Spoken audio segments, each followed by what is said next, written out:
আসসালামু আলাইকুম ফারুক ভাই, আমি একটা প্রজেক্ট নিয়ে আসছি আপনার সামনে। আমি একটা ছেলের সাহায্যের জন্য আসছি। কোথায় বিল্টু? এদিকে এসো বিল্টু। এই যে ভাই, এই বিল্টুর জন্য আমরা আসছি। এই বিল্টুকে আপনারা সাহায্য করুন। এর নামে একটা পেজ খুলছি আমরা। সবই বুঝলাম ভাই, তাই যে ক্যামেরা দরকার না ভাই, একে আমরা জনগণের ভিতরে আমাদের গ্রামের সন্তান, আমরা অবশ্যই যত আপনার গ্রামের সন্তান দেখবো। না না, আমার একটা কর্তব্য আছে।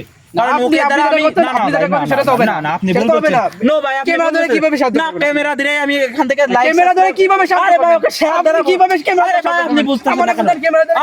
আপনি বোঝেন না ভাই, আপনার ভুল হচ্ছে। কি আছে ভাই?